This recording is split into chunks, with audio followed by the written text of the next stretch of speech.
DK വന്നു. DKയോ? അന്ന് David John കൊട്ടാരത്തിൽ. ഞങ്ങൾ പഴയ CMS ബാച്ച് DK എന്നാ വിളിക്കുക. വക്കീലപ്പ നേരത്തെ എത്തി. ഇതിപ്പോ ബാർ അസോസിയേഷൻ മുഴുവൻ ഉണ്ടല്ലോ. നിങ്ങളെ കയറ്റി അകത്തിരുത്താൻ ഞാൻ ആ മേനോനോട് പറഞ്ഞായിരുന്നല്ലോ. അങ്ങേര് വന്ന് വിളിച്ചു. ക്ലബ് സെക്രട്ടറിയുടെ ഗസ്റ്റിനുള്ള സ്വീകരണമൊക്കെ കിട്ടി. പിന്നെ വിചാരിച്ചു DK വന്നിട്ടങ്ങ് ഉള്ളിലോട്ട് പോകാന്ന്. എന്താണ് ഈ സംഘടിത ആക്രമണത്തിന്റെ അഡ്വക്കേറ്റ് നാരായണസ്വാമി. പുള്ളി ഇപ്പൊ സുപ്രീം കോടതിയിലെ പ്രാക്ടീസ് ഒക്കെ മതിയാക്കി നാട്ടിലൊന്ന് സെറ്റിൽ ചെയ്തിരിക്കുകയാണല്ലോ. സ്വീകരണം, പൊന്നാട, മംഗളപത്രം. അതെ, അത് തന്നെ. ഞങ്ങളൊന്ന് മുട്ടി നോക്കിയതാ. പക്ഷെ പുള്ളിക്കാരൻ അടുക്കുന്നില്ല. ഈ വക കലാപരിപാടികൾക്കൊന്നും പിടിതരുന്ന ആളല്ല. അറിയാലോ സ്വഭാവം. അതെ, അതുകൊണ്ടല്ലേ DK പിടിച്ചത്. DK ഒന്ന് ഫോഴ്സ് ചെയ്താൽ സാർ എഗ്രി ചെയ്യും. നിങ്ങൾ തമ്മിലുള്ള ഇരിപ്പുവശം അതെനിക്കറിയാം. ഞാനൊന്ന് പറഞ്ഞു നോക്കാം. വാ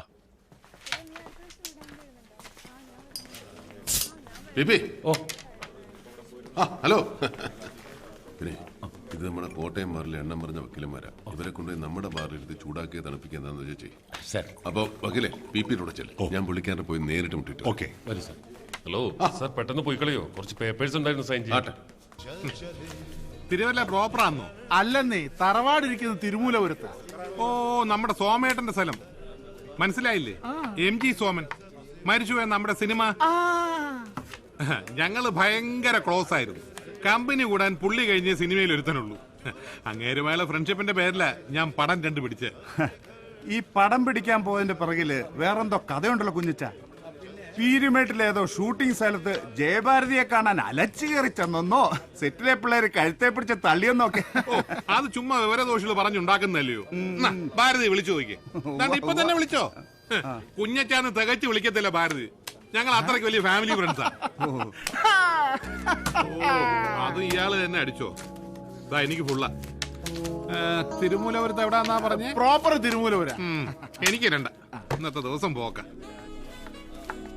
കുഞ്ഞച്ചാ, ഇയാള് വക്കീൽ സാമിയെ കണ്ടായിരുന്നു? റീഡിംഗ് റൂമിലുണ്ട്. ഇന്ന് വ്യാഴാഴ്ചയല്ലേ, ബട്ടർ വെള്ളം അടിക്കുകയല്ല. ഞാൻ ബാറിലേക്ക് പോവാ. അങ്ങോട്ട് വരുവോ? ഞാൻ വന്നേക്ക് എനിക്ക് സാമിയെ ഒന്ന് കാണാം.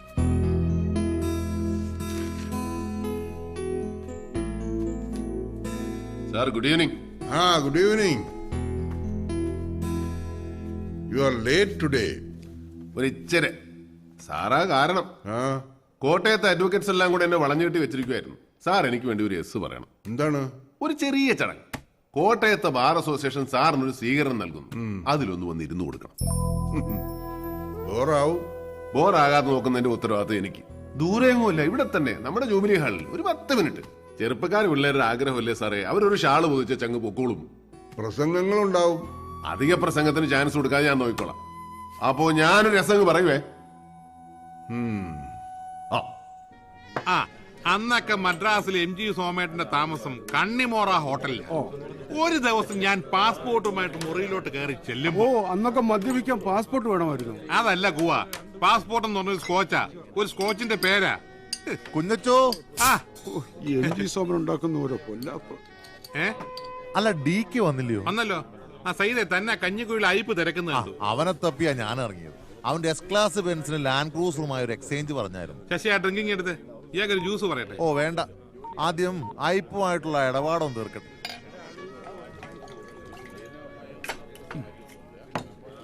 ഇവിടെ വലിക്കാവോ?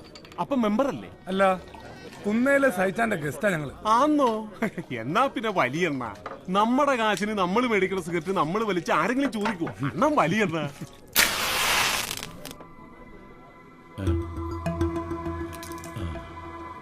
സാറേ, ബാറ് നോ സ്മോക്കിംഗ് ആണ്. ഇവിടെ ചോദിച്ചല്ലോ, അപ്പൊ വലിച്ചോളാൻ പറഞ്ഞു. ആര് പറഞ്ഞു? അയാളുടെ പേരും തേങ്ങന്ന് അറിയാമല്ല. ഇവിടെ സർവ് ചെയ്ത ബേറാ. കുര്യച്ചാ വന്നേ.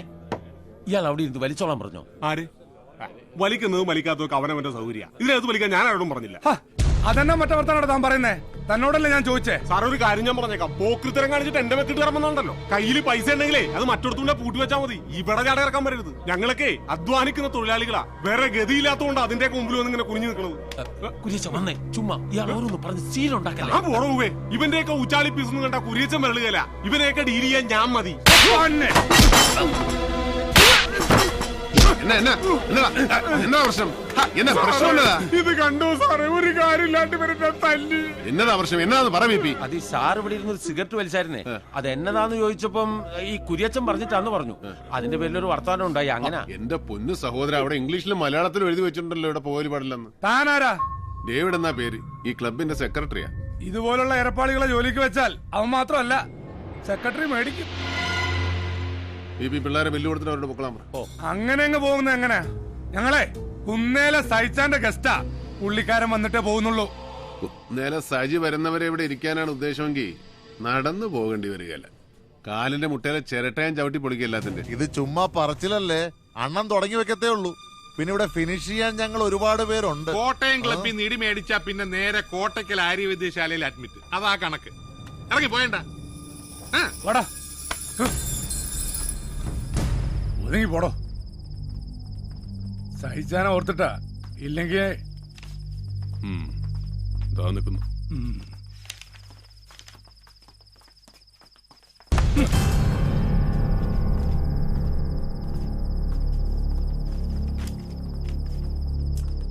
സെക്രട്ടറി ആന്നേ അവന്റെ ഒരു ജാട.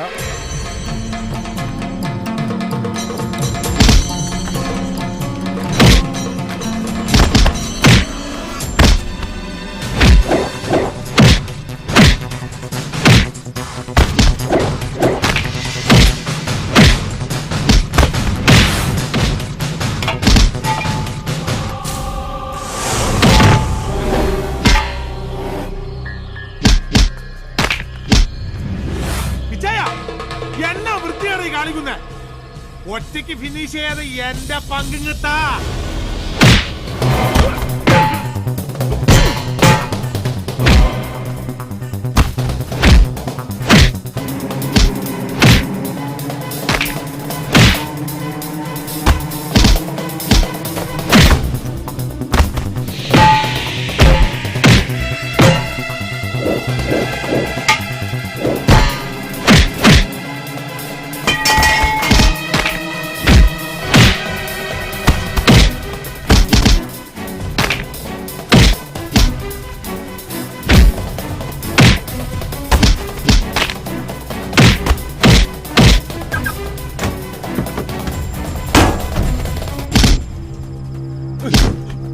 ഡേവിഡ് ജോൺ കൊട്ടാരത്തിൽ.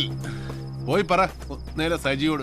ആ പേര് കേൾക്കുമ്പോ അവൻ മാത്രമല്ല, അവന്റെ അപ്പൻ ചത്തുപോയ കുഞ്ഞുപറിയത് വരെ ശവപ്പെട്ടിന്ന് വന്ന് എഴുന്നേറ്റ് നിൽക്കും. നീയൊക്കെ ഇച്ചിരി കൂടെ മൂക്കനോടാ കോട്ടയത്ത് വന്ന് കളിക്കാൻ. കേറിപ്പോ, കേറിപ്പോടാ.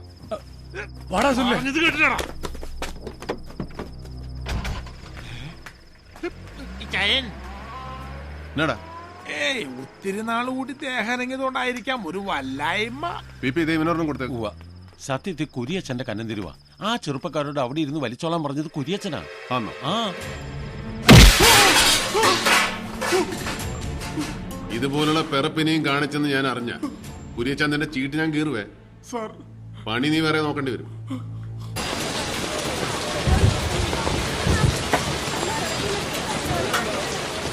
ഇന്നെന്നാ ഡേവിഡ് സാറ് നേരിട്ട് കുര്യച്ചൻ വന്നായിരുന്നല്ലോ മീൻ മേടിയത്.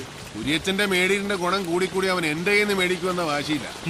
ഒരുത്തനെ കൊന്നുവെച്ച് ജയിലിൽ പോകുന്നതൊക്കെ നല്ലതാ. പക്ഷെ അത് ഇവനെ പോലെ ഒരു പാഷാണത്തെ ക്രീമെ കൊന്നിട്ട് വേണ്ടാന്ന് വെച്ചു.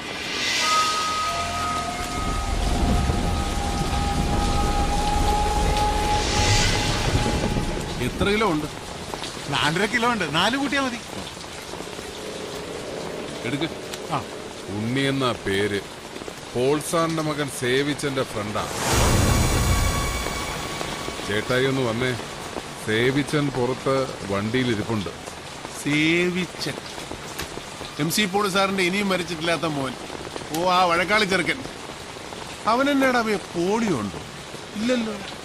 അടിച്ച് കിരിങ്ങിയിട്ടാണെങ്കിലും അവൻ 2 കാലം നിൽക്കുന്നതും നടക്കുന്നതെല്ലാം കണ്ടതായിരുന്നല്ലോ. നീ അവനോട് ഇന്ന് പറ, ഡേവിഡ് സാറുടെ മീൻ മേടിച്ചോണ്ട് നിൽക്കുവാൻ ഇങ്ങോട്ട് വരാം. ഇങ്ങനെയാണ് പറയണമെങ്കിൽ എടുത്തോണ്ട് ചെല്ലണമെന്ന് പറഞ്ഞായിരുന്നു ഡേവിഡേ. അങ്ങനെ ഉണ്ണിമൂരി കാലത്തെ വൈദ്യുന്നൊക്കെ നന്നായിട്ട് പോയായിരുന്നോ? അല്ല, നിയമിക്കുന്ന സ്ഥലവാ. ഇവിടെയൊക്കെ വൃത്തികേടാക്കിയ നാട്ടുകാർ തന്തയ്ക്കും തളയ്ക്കും വിളിക്കും. അതുകൊണ്ടാ. തോളെ കയ്യും വെച്ചു. നീ ഇച്ചിരൂടെ മൂക്കണമല്ലോ ഉണ്ണുണ്ണി.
ദേവിച്ചോ ഇവൻ മതിയാവും. കിഴക്കമ്മലെ കഞ്ചാവ് കൃഷിക്ക് കാവല് നിൽക്കാനും, നീ ചെറ്റപൊക്കാൻ ഇറങ്ങുമ്പോ ചൂട്ടും പിടിച്ച് മുമ്പേ നടക്കാനും, കമ്പന്തേനി ഇറക്കിറങ്ങുമ്പോ കാണുന്ന പാവം തമിഴന്മാരെ പൂച്ചാണ്ട് കാണിച്ച് പേടിപ്പിക്കാനും ഒക്കെ. പക്ഷെ ഇത് കോട്ടയമാടാ. ഇവിടെ കളിക്കാൻ ഇറങ്ങുമ്പോ ഒരു ഇച്ചിരി കൂടെ മൂത്ത ഒരെണ്ണത്തിന് ഇറക്കും.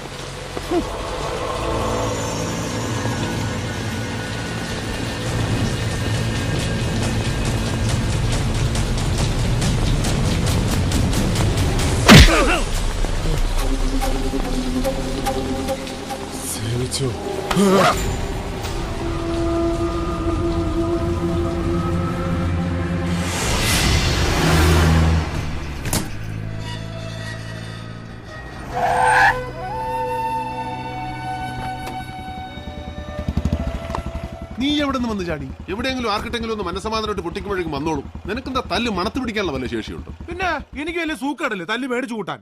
4 എണ്ണം കൊടുക്കുമ്പോ 3 എണ്ണം കിട്ടുന്നുണ്ടേ. പിന്നെ ഞാൻ വന്നതേ മടത്തിന്ന് അമ്മാമ്മച്ചി 16 തവണയായി ഫോൺ വിളിക്കുന്നത്. ഓവർ ആക്കല്ലേ, 16 തവണ. എന്റെ ഇച്ചായ ഞാൻ പറയുന്നത് സത്യവാ. ഇച്ചായ എന്നതോ ഒരു പ്രശ്നമുണ്ട്. ഇച്ചായന്റെ മൊബൈലിന്റെ അതിവിടെ ആഫീസിൽ കാണും. അമ്മാമ്മച്ചി വിളിച്ചിട്ട് എടുക്കുന്നില്ല എന്ന് പറഞ്ഞ എന്നെ പൂര തെറിയായിരുന്നു. ഒന്ന് പോവേണ്ടി വരും. ആനിക്കൊച്ചിന്റെ കാര്യങ്ങളൊക്കെ പുള്ളിക്കാരി അറിഞ്ഞ കോളാ. എങ്കി എന്നെ കൈ കിട്ടിയ തല്ലിക്കൊല്ലും. നീ ഒന്ന് പോ. അപ്പൊ എന്നെ കൊന്നേട്ടോ? നിന്നെ ആകുമ്പോ കൊല്ലത്തില്ല. 2 തല്ല് കിട്ടിയാലോ അത് മേടിച്ച് ആനയും കൊണ്ട് പറഞ്ഞു വന്നേക്കണം. ടൗൺ അടുക്കാറാകുമ്പോ എന്നെ വിളിക്കണം. അവളെ എങ്ങോട്ടാ കൊണ്ടുപോകണമെന്ന് ഞാൻ പറയാം. ആ വണ്ടിയിൽ കീങ്ങിതാ.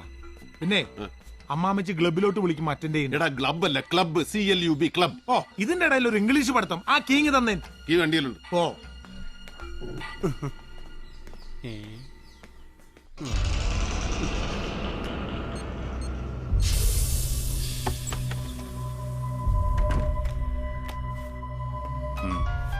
സർ.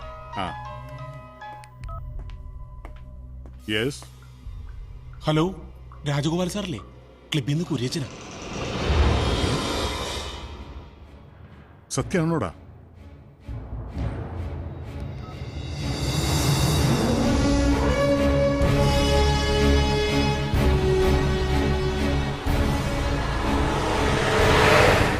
കന്യാശ്രീ മഠമാണ് സാർ.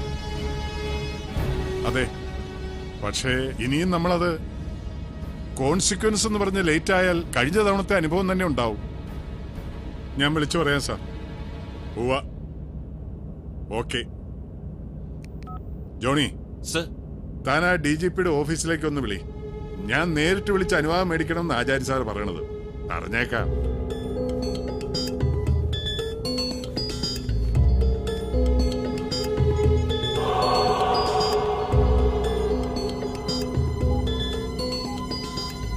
കിട്ടിയോ? എൻഗേജ്ഡ് ആണ് സർ. ഓ, ഒന്ന് വേഗം വിളിക്കടോ.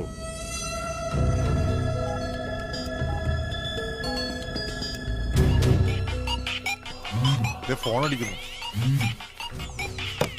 അബൂബക്കറാ, രാജഗോപാലിന്റെ. ഹലോ, റിംഗുണ്ട് സർ. ഇങ്ങതാ സാർ.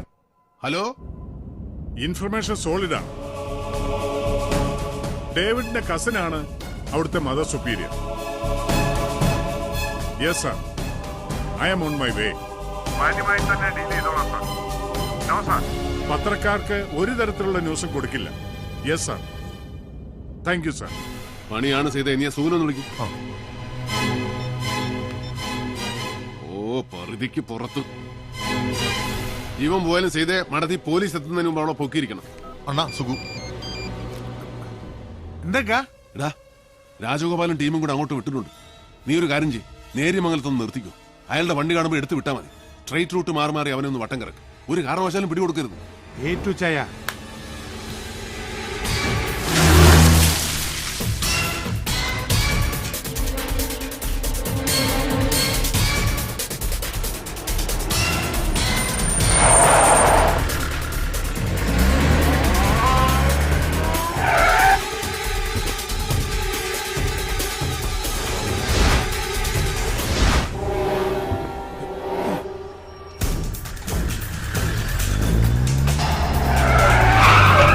DKയുടെ വണ്ടി.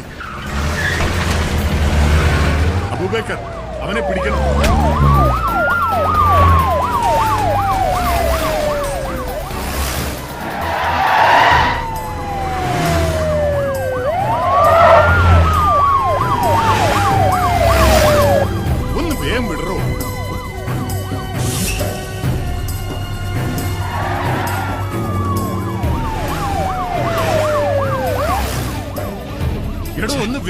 സർ, അതിനെ പിടിക്കാൻ ഈ അംബാസഡറോ? താൻ സൈഡാക്കി ഒതുക്ക്. എടോ ഒതുക്കാൻ. ഒന്ന് ഇത്രോ വേണം. മണ കുണാന്ന് പറഞ്ഞു മാറിയിരിക്കേ. സർ,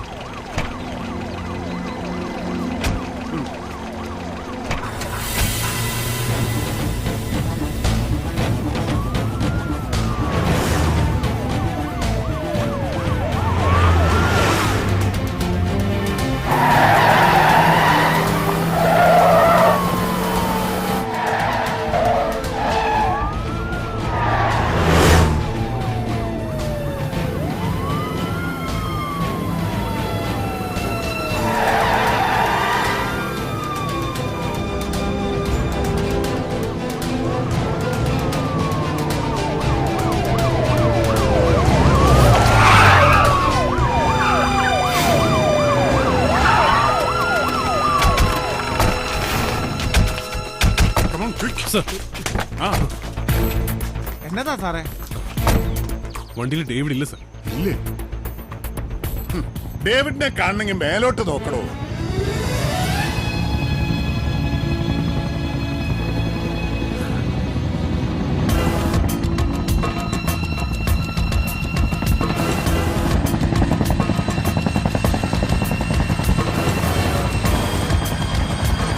ദേ പറന്നു വരുന്നു. അവൻ ആ പെണ്ണിനെ പൊക്കി പറക്കുന്നത് കണ്ടോളൂ.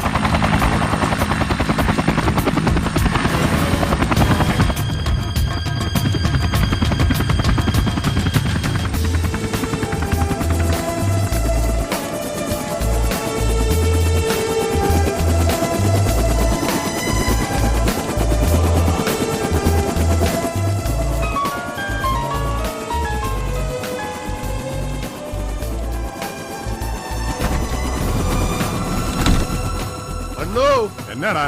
റബ്ബർ തോട്ടത്തിൽ മരുന്നടിക്കാൻ മാത്രമല്ല, ഇതുകൊണ്ട് ഇങ്ങനെയും ചില ഗുണങ്ങളൊക്കെ ഉണ്ട്. അപ്പൊ വൈകിട്ട് ക്ലബിൽ കാണാം. Okay, bye bye, Tata, take care.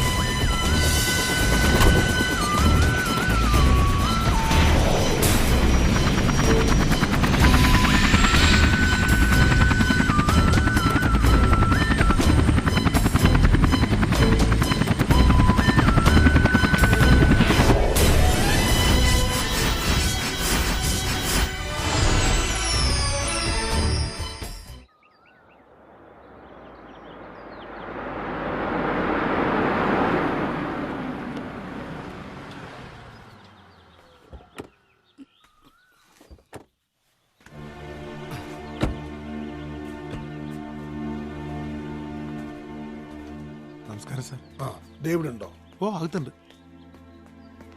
Varghese ഇവിടുന്നില്ലേ?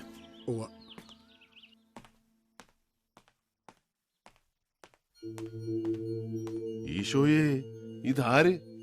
ഇരുന്നാട്ടെ സാറേ. എന്റെ മോൻ അറുങ്കൊല ചെയ്യപ്പെട്ടു എന്നറിഞ്ഞ് എന്റെ വീട്ടിലെത്തിയത് ആയിരങ്ങളായിരുന്നു. അവരുടെ ഒന്നും മുന്നിൽ ഒരു നിമിഷം പോലും പതറാതെ നിന്നവനാ ഞാൻ. ഉള്ളിലെ കരച്ചില് 2 തുള്ളിയായി പുറത്തേക്ക് വന്നത് നിന്റെ മുന്നിലാ. അത് നിന്നോട് അത്ര സ്നേഹമുള്ളതുകൊണ്ടാ, എനിക്ക് ആ വാത്സല്യം ഉള്ളതുകൊണ്ടാ.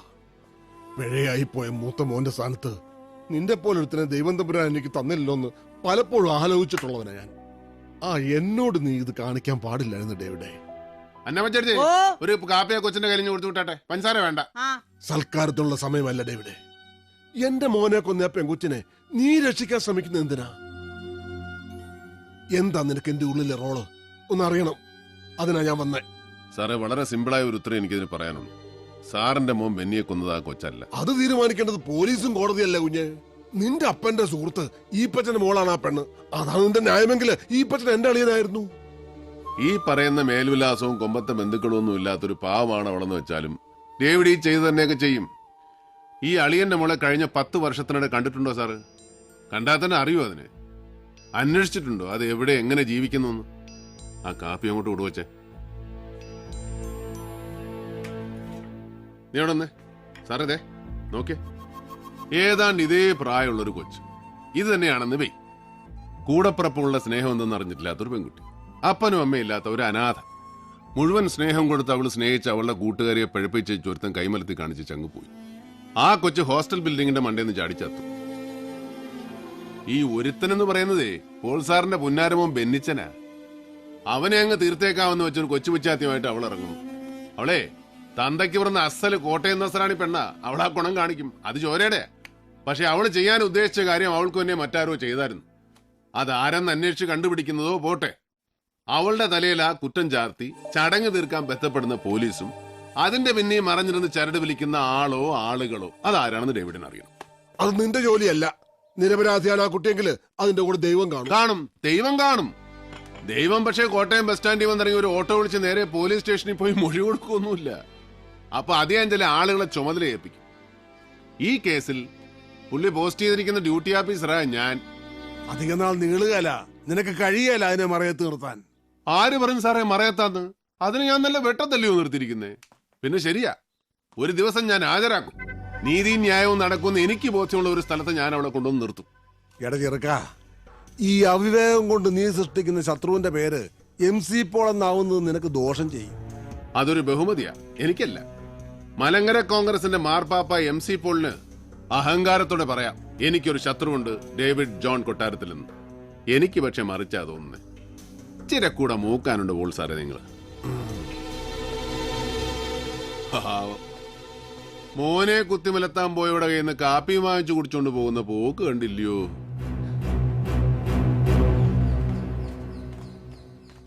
ഈ രാജ്യത്തെ ഏതൊരു അഭിഭാഷകന്റെയും സ്വപ്നമാണ് സുപ്രീം കോടതിയിൽ തന്റെ പ്രാവീണ്യം തെളിയിക്കുക എന്നത്. ആ മഹത് സ്വപ്നം 1/4 നൂറ്റാണ്ട് കാലം പ്രാവർത്തികമാക്കാൻ കഴിഞ്ഞ ശ്രീ നാരായണ സ്വാമി അദ്ദേഹത്തിന്റെ അഭിഭാഷക വൃത്തി ആരംഭിച്ചത് കോട്ടയം ജില്ലാ കോടതിയിലാണ് എന്നുള്ളത് നമുക്ക് അഭിമാനകരമാണ്. അദ്ദേഹത്തെ ആദരിക്കുന്ന ഈ ചടങ്ങിൽ പൊന്നാട അണിയിക്കുവാനായി ബഹുമാനപ്പെട്ട ഹൈക്കോടതി ചീഫ് ജസ്റ്റിസ് ശ്രീ ഭഗത് ചന്ദ്ര യാദവ് അവർകളെ ഞാൻ ആദരപൂർവ്വം ക്ഷണിച്ചുകൊള്ളുന്നു.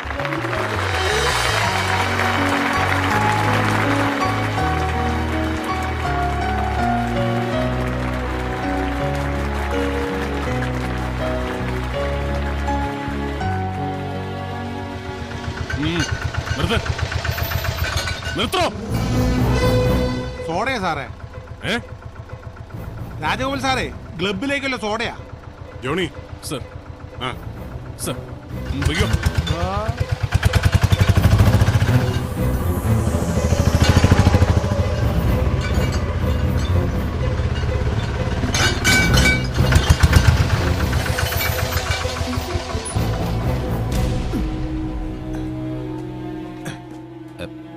ചേട്ടാ, അടുക്കളയിൽ ആരുമില്ലല്ലോ. എല്ലാരും പ്രസംഗം കേൾക്കാൻ പോയിക്കുവാ, എളുപ്പമാവട്ടെ. കഴിക്കേ.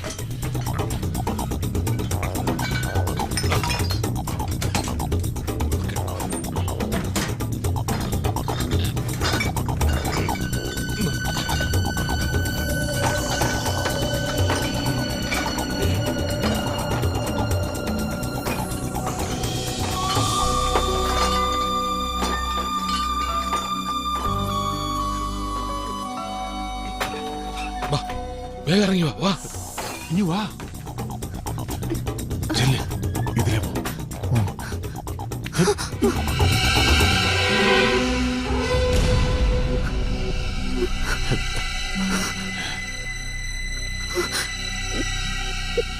നീ എന്നാടാ ഇവിടുത്തെ സോഡ സപ്ലൈ തുടങ്ങിയത്? എന്നെ വലിപ്പിക്കാനുള്ള ഈ കളിയില് തനിക്കൊക്കെ പങ്കുണ്ടല്ലേ?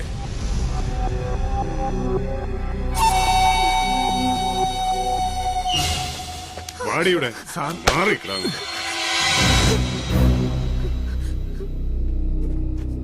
അണ്ണാ, അവളെ അങ്ങ് വിട്ടേക്ക്. വിട്ടു. 2 തവണ ഈ കൊച്ചുകാരനെ ഞാൻ ഫുള്ളായതാ. 2ഇടത്തും താൻ എനിക്കിട്ട് വെച്ചു. ഇനിയും ഞാൻ ഇവിടെ വിടണം, അല്ലാടോ? പറയുന്ന കേക്ക്. അവളെ ഞാൻ ഇവിടെ കൊണ്ടുവന്നെങ്കിൽ അതിനൊരു ഉദ്ദേശമുണ്ട്. ഡേവിഡ്, തന്നെയും കൂടി ഞാൻ പൊക്കേണ്ടതാ. ഞാനത് ചെയ്യാത്തത് ഇപ്പോഴും നിന്നെ എന്റെ ഫ്രണ്ടായി കാണുന്നതുകൊണ്ടാ. വട്ടം വെക്കല്ലേ, എനിക്ക് തനി പോലീസുകാരനാകേണ്ടി വരും. അതിനു മുമ്പ് ഞാനൊരു തനി കോട്ടയം കുഞ്ഞച്ചനാവൂ. സുഖു, സ്റ്റോർ റൂമിന്റെ വാല തുറക്കണം.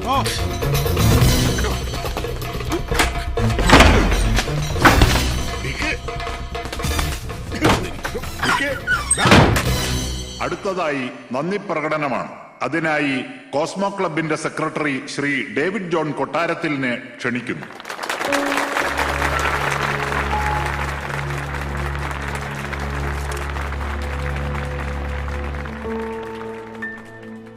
നീതിപീഠത്തിന്റെ പരമോന്നതിയിൽ ഉപവിഷ്ടരായിരിക്കുന്ന നിരവധി പേർക്ക് മുന്നിൽ അഭിഭാഷക വൃത്തിയുടെ അന്തസ് എന്നും ഉയർത്തിപ്പിടിച്ച് കർമ്മബദ്ധരായവരുടെ മുന്നിൽ ഞാൻ എന്താണ് പറയേണ്ടത്?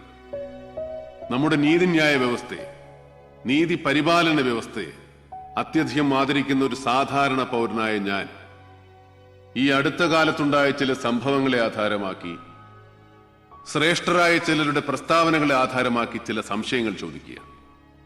തെറ്റുണ്ടെങ്കിൽ ബഹുമാന്യ സദസ്സ് സദയം പൊറുക്കുക. ഈ മഹാരാജ്യത്തിലെ ഏറ്റവും വലിയ സായുധ അക്രമി സംഘം പോലീസാണെന്ന് 40 വർഷങ്ങൾക്ക് മുമ്പ് അലഹബാദ് ഹൈക്കോടതി ജഡ്ജിയായിരുന്ന MN മുള്ള ഒരു വിധിന്യായത്തിലൂടെ പ്രസ്താവിക്കുകയുണ്ടായി.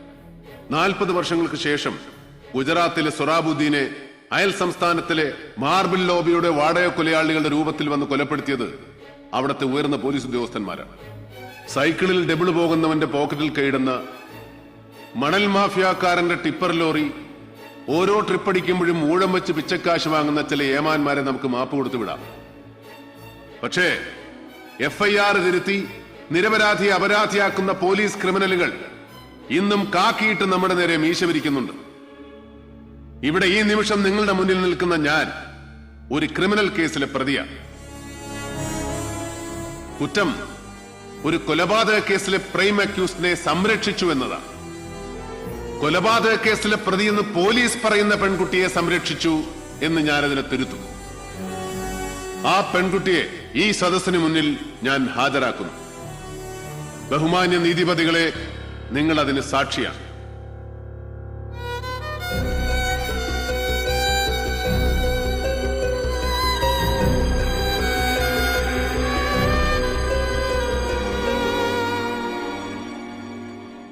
ഡോക്ടർ ബെന്നി പോളിന്റെ വധവുമായി ബന്ധപ്പെട്ട് പോലീസ് തിരയുന്ന പെൺകുട്ടി ഇതാണ്.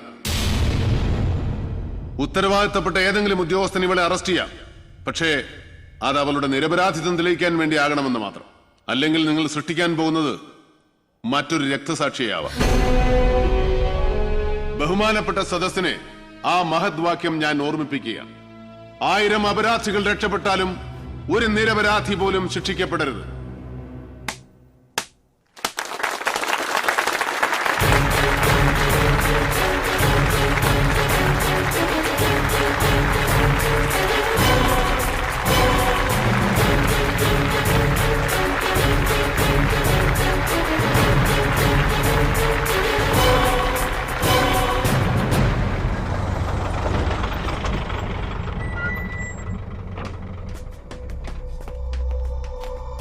ഇങ്ങോട്ട് ഇറങ്ങടി, നടക്ക്.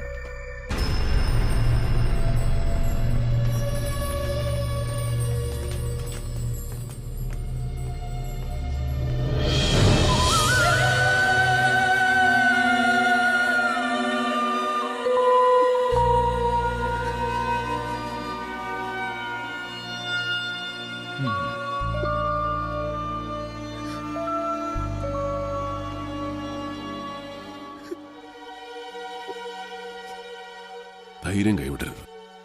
ജീവിതത്തിൽ ഇങ്ങനെ ഒരു എക്സ്പീരിയൻസ് കൂടി അങ്ങനെ കരുതിയാൽ മതി. എനിക്ക് ഒരു ധൈര്യമില്ല സാർ, ചേച്ചി പേടിയാവുക.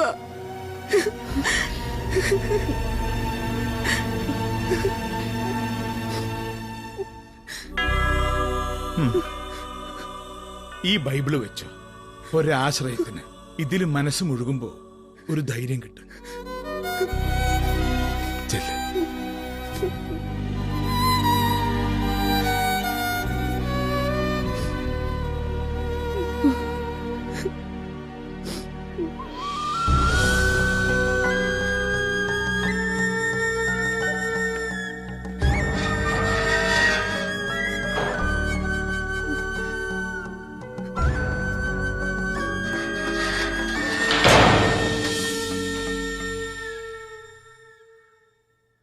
പോളിന്റെ മകനെ കൊന്നതുകൊണ്ട് ലാഭം ആർക്കാ? ആ വഴിക്കൊന്ന് ആലോചിച്ചേ. ലാഭമെന്ന് പറഞ്ഞാൽ കടുത്തുരുത്തി രസ്യത്ത് അത് കണ്ണുവച്ചവനായിരിക്കും. അപ്പൊ അത് നഷ്ടപ്പെട്ടവനോ? അത് പ്രതികാരം കൂടാ. ഇരുന്ന കസേരന്ന് പിടിച്ച് പുറത്തോട്ടിട്ടതിന്റെ അരിശം. അതായത് തനിക്ക് കിട്ടാത്തത് നീയും തിന്നണ്ടെന്ന്. അപ്പൊ ഉമ്മച്ചൻ തന്നെ. ബെന്നി പോളിന്റെ കൊലപാതകം തിരക്ക് വേറൊരുത്തം നടക്കുന്നുണ്ടല്ലോ. അവന്റെ ചേട്ടച്ചാര് സേവിച്ചൻ. അവനെന്ന് കണ്ടാലോ? അവൻ ഇരിക്കുന്നിടത്ത് പോയി അവനെ ഒന്ന് കാണാം.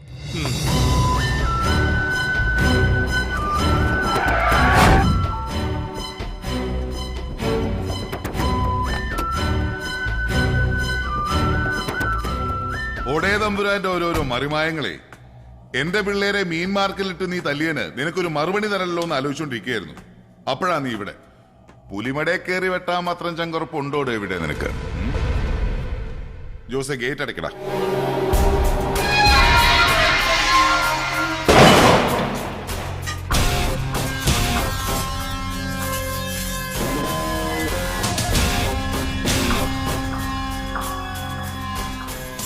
എന്റെ പൊന്ന് സേവിച്ച ഒരു നഖം വെട്ടി പോലും കൈ കരുതാതാ ഞാൻ വന്നിരിക്കുന്നത്. ഇവിടെ നിന്റെ പിള്ളേരുടെ കയ്യിലെല്ലാം ടൂൾസ് കാണുമെന്ന് അറിഞ്ഞുകൊണ്ട് തന്നെ ഒരു കാര്യം പറയാനാ ഞാൻ വന്നത്. പറഞ്ഞേച്ച് ഞാനങ്ങ് പോവും വന്ന പോലെ. ആ ഉറപ്പെനിക്കുണ്ട്.